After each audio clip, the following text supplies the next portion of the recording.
Antes de cumplir los 33 años, ya había formado el más grande imperio conocido hasta la época. Pero detrás del mito, de la leyenda,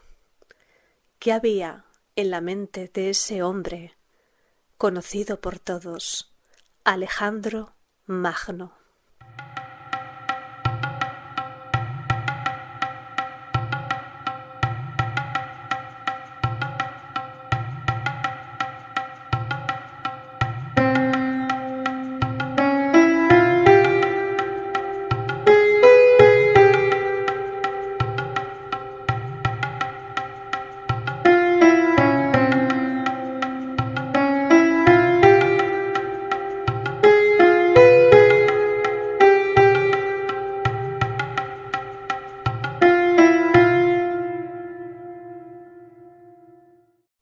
Hola, bienvenidos y bienvenidas al Soplo de Heket.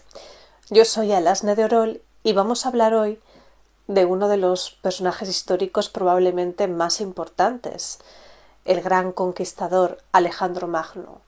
Pero más allá del mito y del personaje, vamos a intentar también adentrarnos un poco en la persona, en el hombre que fue Alejandro Magno. Bueno, ¿y qué no decir de Alejandro Magno, del gran conquistador por antonomasia, del rey macedonio, hijo de Filipo II y de Olimpia? Un personaje muy interesante que vamos a ver también ahora aquí en este vídeo, que llegó a formar el más grande imperio visto hasta la época, el gran imperio de Alejandro Magno, que murió poco antes de cumplir los 33 años, pero que ya a esa edad pues le dio tiempo, pues evidentemente, a crear su propio imperio, este gran imperio, que nos cuentan que cuando Julio César visita su estatua, pues se pone a llorar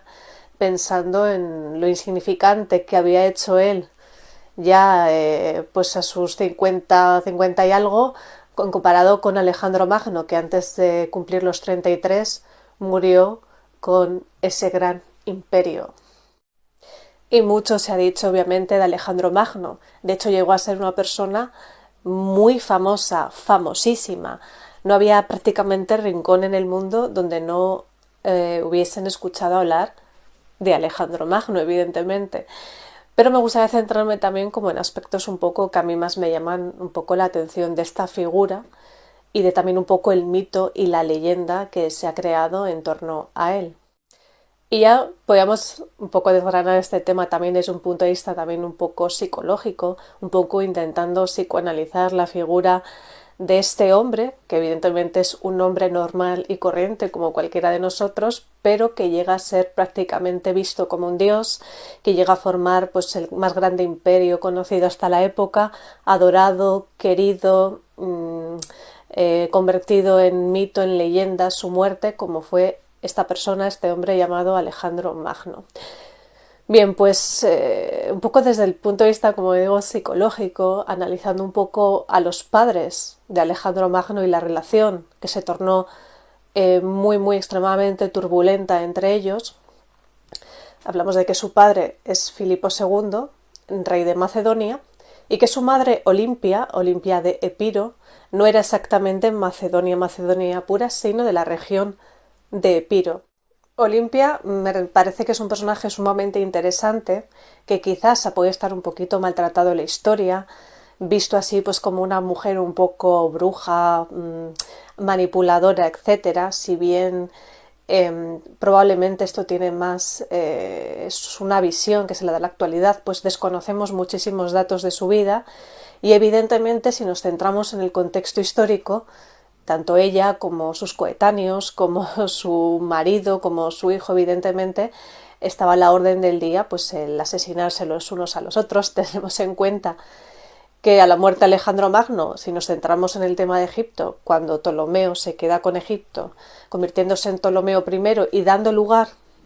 a toda esa dinastía tolemaica, también conocida como Lágida, ya que el padre de Ptolomeo se llamaba Lagos, pues la dinastía tolemaica, que es la última de lo que conocemos como Antiguo Egipto, que culmina con su última reina, la famosísima Cleopatra VII, Pues es una dinastía que se caracteriza principalmente por, bueno, es absolutamente sangrienta, todos se asesinan entre ellos, es una lucha de poder sangrienta que nos recuerda muchísimo, bueno, sirve de inspiración, es un poco como un Juego de Tronos, que de hecho Juego de Tronos es una obra de fantasía que lo mezcla con hechos históricos reales, y también los Ptolomeo evidentemente es una de sus inspiraciones pues para muchas de las tramas de evidentemente la serie, y no solo esa serie sino muchas películas. La dinastía tolemaica es una dinastía sangrienta en la que entre ellos se asesinan en luchas de poder. Al final es o yo, o si no hago esto a lo mejor voy a acabar siendo yo el asesinado, con lo cual cuando a Olimpia la intentan poner como de a lo mejor un poco igual que luego también los romanos hicieron con Cleopatra VII, es también un poco una visión quizás un poco machista, aunque evidentemente desconocemos muchos datos de su vida, no vamos a entrar moralmente a decir si es buena o si es mala, simplemente vamos a intentar trazar un poco un personaje a través de algunos datos. Y es que Plutarco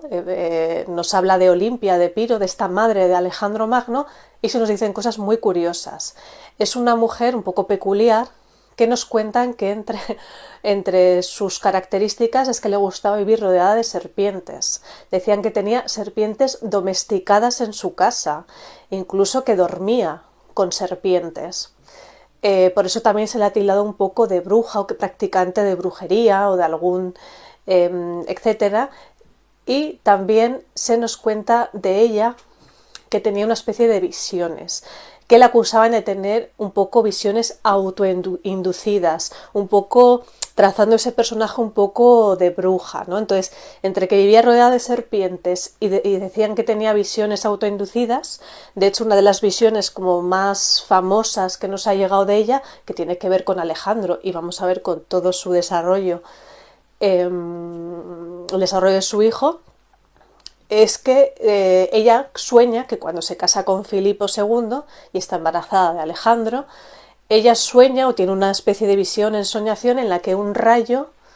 viene hasta su tripa y sale un gran fuego de su tripa, con lo cual Olimpia vive obsesionada en sus creencias con que ella, su hijo, el hijo que ha concebido, es un dios, es un semidios. Empieza incluso a pensar que no es tanto un hijo carnal de Filipo, sino que es un hijo de un dios. Y ya empieza a tener como esas visiones, no sabemos si autoinducidas o no, o simplemente es un poco un delirio, lo cual no deja de ser un personaje, a mí me parece muy interesante, entre que vive con serpientes, dormía con serpientes y estas visiones.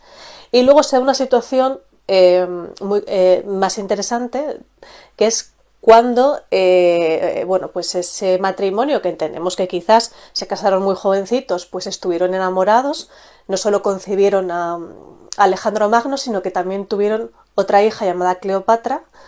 que por cierto luego se convertiría en reina de Epiro. Bien, pues Filipo II, pues después sabemos que se casa con otras mujeres, era, bueno, pues un poco como que la rechaza, la repudia Olimpia, tiene otras mujeres, tiene otros hijos, e incluso se llega a casar con una mujer macedonia pura, Cleopatra Eurídice, y dicen que quizás Olimpia temía que esa mujer macedonia pura concebiera un varón de Filipo II que podría atentar contra el poder de su hijo, Alejandro Magno. Entonces un poco como que se autoexilia a Epiro, un poco se ve esa visión de esa mujer rodeada de serpientes, un poco se la ha tildado de calculadora, de como que estaba deseando que su hijo tomara el poder.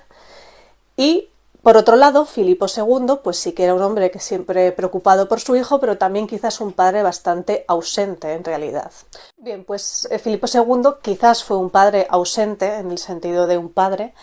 Sí que es verdad que se preocupó pues por la educación de su hijo. De hecho, Filipo encarga la labor de profesor, de educador de su hijo Alejandro Magno, nada más y nada menos que al gran Aristóteles. Sí, Aristóteles fue profesor de Alejandro Magno y evidentemente probablemente recibió una rica educación en ciencia, en arte, en literatura. Su obra favorita era la Ilíada de Homero, tanto que llega un poco a obsesionarse con esta obra que se convierte pues como en su obra predilecta. Es más, se cuenta que el propio Aristóteles, siendo profesor de Alejandro Magno, le regaló una copia de la Ilíada, que era la obra favorita de Alejandro Magno, con anotaciones del propio Aristóteles. Y se cuenta que esa obra, esa copia de la Ilíada, su obra favorita de cabecera, que se convirtió un poco en una obsesión también, en la cual probablemente se sentía identificado, y luego lo vamos a ver con esa obra, que dormía con esa copia regalada por Aristóteles y con anotaciones de Aristóteles bajo la almohada en sus campañas, en sus conquistas, que solía dormir con esa copia de la Ilíada y un puñal. Imaginaos, de ser cierto, esta copia de la Ilíada, y si todavía se conserva o no se destruyó a través de los años, imaginaos lo que sería encontrar esa auténtica joya, una copia de la Ilíada, con anotaciones a mano del propio Aristóteles, regalada a Alejandro Magno, que fue su inspiración para todas sus campañas y conquistas y con la cual dormía bajo su almohada. Bueno, pues imaginaos ese objeto de existir todavía en algún lugar, si es que existió, el valor que tendría a nivel arqueológico. Pues la relación de los padres de Alejandro Magno, de Filipo II y Olimpia, se tornó absolutamente turbulenta. Evidentemente un poco incluso podemos intuir hasta de momentos de odio entre ellos. De hecho, Olimpia, por eso se la acusa de confabular contra Filipo y sus otras esposas, etc.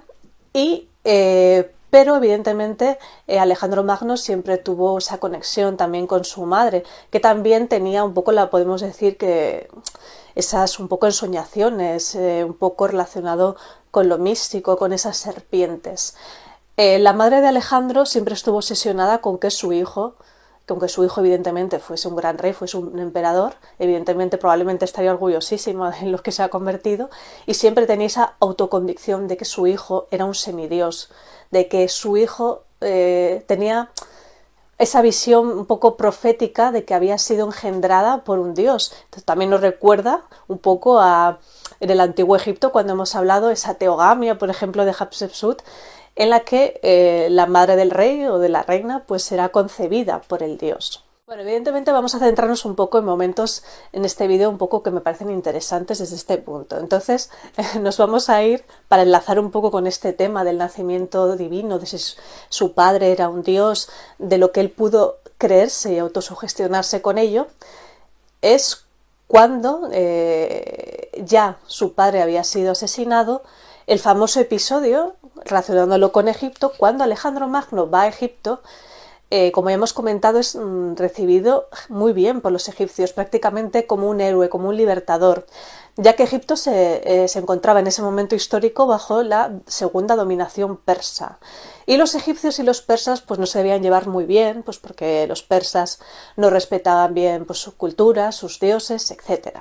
Entonces, cuando Alejandro Magno llega a Egipto en ese momento histórico, es recibido como un héroe, como un libertador por los egipcios, y se produce un poco una relación de amor y de admiración entre Alejandro Magno por Egipto y de Egipto por Alejandro Magno, hasta el punto de que es nombrado faraón de Egipto. Y nos vamos al famoso episodio del que hemos hablado otras veces, de que con muchas dificultades pues Alejandro y sus hombres quieren desplazarse hasta el famoso oráculo del dios Amón en Sigua, en el oasis de Sigua, un oasis que se encuentra en el noroeste de Egipto, muy cercano ya a la frontera con Libia. Es un oasis que está en medio del desierto, de lo que llaman el Gran Mar de Arena, el desierto líbico sería, y es un oasis que está un poco por debajo del nivel del mar, por eso tiene pues como esas fuentes naturales, es pues un paraíso, y ahí se encontraba el famoso oráculo del dios Amón, en el que sacerdotes del dios Amón, sobre todo sacerdotes ya más ancianos, estaban en ese oráculo, y ese oráculo adquirió en la época mucha fama porque se decía que era un oráculo donde acertaba bastante, ¿no? La divinidad, o esa divinidad que se manifestaba a través de esos ancianos sacerdotes. Entonces este famoso episodio que me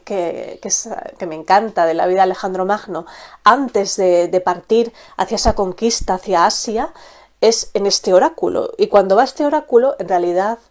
él entra solo al oráculo y realmente nadie más que él realmente sabe lo que ese oráculo realmente le dijo, pero sí que después, a través de cosas que él iba soltando, pues se fue un poco reconstruyendo lo que le pudo haber dicho. Y evidentemente se llega a la conclusión de que el oráculo concluye que él es hijo del dios Amón. Si bien es cierto, su madre siempre le había metido en la cabeza, o siempre le había intentado como un poco hacer saber que ella también sentía que su hijo, o creía, era hijo de un dios. Hijo del dios Zeus, y evidentemente ahora sería hijo del dios Amón. Y evidentemente también existe este dios, esta sincretización entre el dios Zeus-Amón, con lo cual podría ser un hijo de Zeus, de Amón, de Zeus-Amón. Bien, pues cuando Alejandro Magno va a este oráculo, nos podemos imaginar a Alejandro Magno entre las dificultades, entre el desierto, llegar a ese oasis, al oráculo del dios Amón, donde estarían esos sacerdotes en ese momento. Y él, pues con esa creencia en ese oráculo, asistir, hacerle las preguntas que le consideraría y que él, entre las cosas que le podría decir, concluir en el que él era hijo del dios Amón. Con lo cual yo me imagino que en su cabeza probablemente hizo un clic y esa idea que a lo mejor había ido alimentando su madre Olimpia de que él era hijo de un dios realmente, pues probablemente aquí cobró más fuerza y quizás él pensó que todo eso que le había dicho su madre era verdad y empezó quizás incluso a creerse realmente que era un hijo de Dios, de un dios. Y qué poderosa es la mente que te puede incluso llegar a hacer pensar que realmente puedes ser hijo de un dios y que a lo mejor tienes un destino divino. Y quizás, aparte de otras características, y evidentemente no solo es eso, pero probablemente esa idea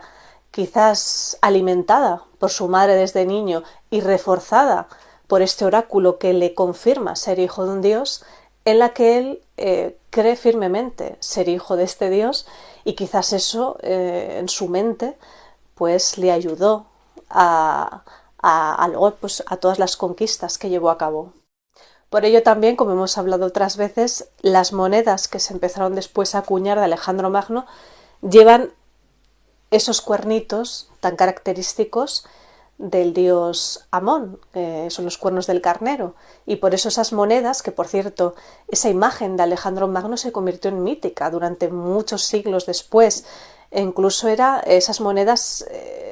también eran de buena suerte. Incluso a Alejandro Magno se le menciona en el Corán varias veces y ahí se le llama el de los cuernos o el de los dos cuernos por estas monedas que se empezaron a acuñar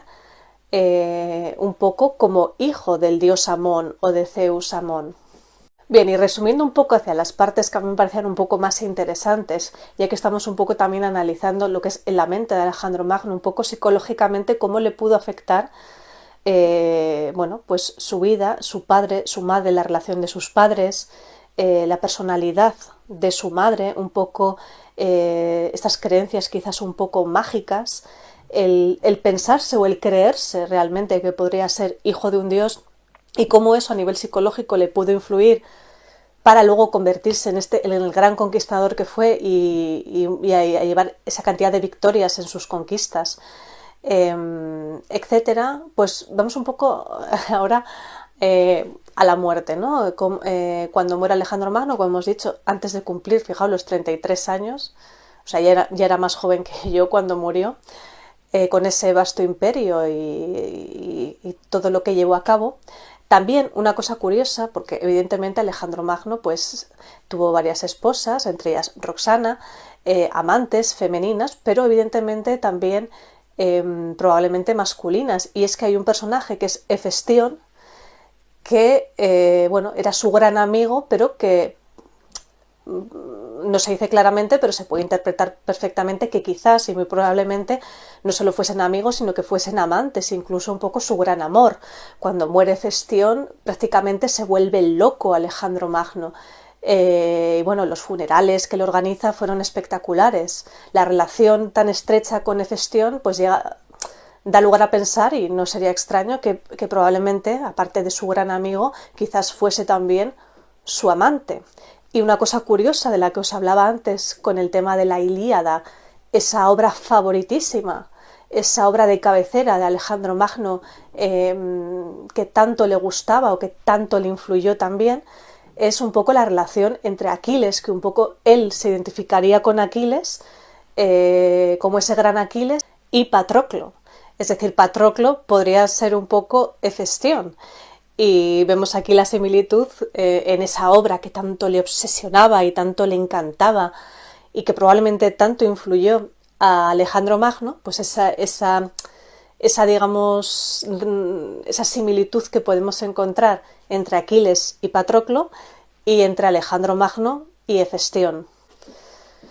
Otra de las historias que siempre han llegado, que evidentemente ha quedado un poco también en el ámbito de la leyenda, no podemos saber si eso fue cierto o si no, probablemente quizás no, pero siempre se ha dicho un poco que en su lecho de muerte un poco le preguntan, ¿a quién le dejas tu imperio? Y siempre ha estado, que está un poco en el ámbito de la leyenda, como decimos, que dice un poco una frase en griego que sería, se puede confundir con al más fuerte o a Crátero, ¿no? Y bueno, como Crátero pues tampoco estaba presente, se ha quedado un poco la leyenda como que dijo que su imperio se lo dejaba al más fuerte. Pero como hemos dicho, esto está un poco en el ámbito de la leyenda. No sabemos si se lo dejó al más fuerte, si a Crátero o si todo esto nunca ocurrió. El caso es que evidentemente, como hemos comentado muchas veces, a su muerte pues se dividen pues sus generales, sus sátrapas, se dividen el territorio, los territorios conquistados. Sabemos que es Ptolomeo quien se va a quedar con Egipto, se convertirá en Ptolomeo I y comenzará la dinastía tolemaica hasta que llegamos a Cleopatra VII, y con ello concluimos lo que conocemos o estudiamos como el Antiguo Egipto. El cuerpo de Alejandro se intenta llevar a Macedonia, pero es interceptado, probablemente por sacerdotes egipcios, que lo llevan a Egipto. Y aquí una cosa que tenemos que decir es que él dijo que lo que probablemente dijo es que él quería ser enterrado precisamente en el oasis de Amón, cerca del oráculo de Amón, en el oasis de Sigua, algo que a mí me parece precioso. Pero bueno, es interceptado y se lleva a Egipto, probablemente primero a Menfis y luego acaba en Alejandría, donde ahí sí que se sabe que estuvo muchísimo tiempo su tumba en Alejandría. Fue visitada por muchísimos personajes, como Julio César o más tarde muchos emperadores romanos después. Otro punto muy interesante acerca de la tumba de Alejandro Magno en este periodo que sabemos que pasa en Alejandría y que quizás no es tan conocido, es que esta tumba, al parecer, como hemos dicho, era visitada por muchas personalidades y probablemente en torno a su tumba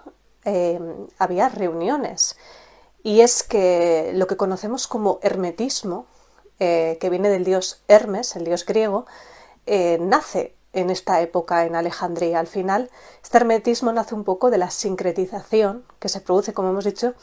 Luego en este periodo tolemaico hay una sincretización de las tradiciones del culto, dioses egipcios y griegos, y es precisamente de esta tradición egipcia, incluso de esta magia egipcia, unido al mundo griego, cuando esta sincretización, podemos hablar de que aquí nacería lo que conocemos como hermetismo, los estudios de Hermes, y al parecer es en torno a esta tumba de Alejandro Magno, en este periodo que está en Alejandría, donde se reunían. De hecho, se cuenta que en su tumba había muchos también textos y muchos libros, con lo cual a mí me parece fascinante imaginar en ese periodo esas reuniones que probablemente se harían en torno a esa tumba de Alejandro Magno y todo lo que se habrá vivido allí. De hecho, lo que conocemos luego como ya más tardíamente, en época medieval, de esos textos herméticos, incluso el ocultismo, nace en Alejandría en esta época, y es en torno a esta tumba donde probablemente se fragó mucho de esto. Entonces llega un momento con Septimio Severo en el que hay un cambio, porque esta tumba de Alejandro Magno se empieza a ver como un símbolo del paganismo. Cuando empieza a venir fuerte el cristianismo, sabemos esa confrontación, entonces incluso es visto como un adalid del paganismo, se considera algo peligroso.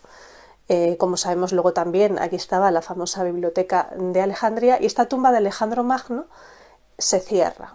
Se cierra, no sabemos qué pasó, ni con su cuerpo, ni con todos los objetos o textos que habría en su tumba. En ese momento ya se pierde, en este momento histórico, la pista. De hecho, a día de hoy está en paradero desconocido. Y bueno, supongo que habréis escuchado muchísimas teorías que existen, que no nos vamos a centrar en este bien ellas, de dónde podría estar a día de hoy el cuerpo de Alejandro Magno. Bueno, a mí, de una manera un poco romántica, me encantaría, aunque evidentemente no hay ninguna prueba de ello, pensar que alguien se apiadaría y que querría seguir el deseo de Alejandro Magno de ser enterrado en el oasis de Sigua y que alguien en ese momento, cuando se cierra en Alejandría su tumba, pues lo transportara allí. Pero bueno, evidentemente no hay pruebas de ello, hay muchas teorías de que puede estar en diferentes lugares. Una cosa también curiosa, que creo que hemos hablado alguna vez, es que en ese periodo que está en Alejandría, pues sufre cambios y modificaciones la tumba, sabemos. De hecho, con los diferentes reyes Ptolomeo que se van sucediendo en momentos de crisis económica, al igual que se hacía en el antiguo Egipto, esas usurpaciones o tomar prestado, pues sabemos que una supuesta urna de oro, pues en momentos de crisis de los reyes ptolemaicos, pues se quita el oro y se le pone una urna de cristal, es decir, esa tumba en el tiempo que está en Alejandría también sufre modificaciones que tienen que ver con, bueno, pues con momentos en los que hay crisis económicas, igual que veíamos en otros periodos del antiguo Egipto. Bueno, y hasta aquí el vídeo de hoy, espero que os haya gustado, que a lo mejor os haya aportado datos interesantes que igual desconocíais de Alejandro Magno, de este hombre, chico, joven, que llegó a crear el más grande imperio conocido hasta la época, de un poco sus elementos de su vida personal, desde sus padres a ese supuesto amante que es Hefestión, a ese profesor Aristóteles, a esa obsesión o amor que tenía por la obra de la Ilíada y también lo que pudo influir en sus conquistas. Y bueno, pues sí, un poco también ver un poco lo que había dentro de él, en su mente, de esta persona que llegó a crear este imperio del cual seguimos hablando hoy en día, que es Alejandro Magno. Así que si te ha gustado, déjame un like, es muy importante para el tema de YouTube. Para los que no están suscritos, pues suscribiros y nos vemos. Cualquier cosa que queréis comentar aquí abajo. Y nos vemos muy pronto con más historias del antiguo Egipto. Nos vemos.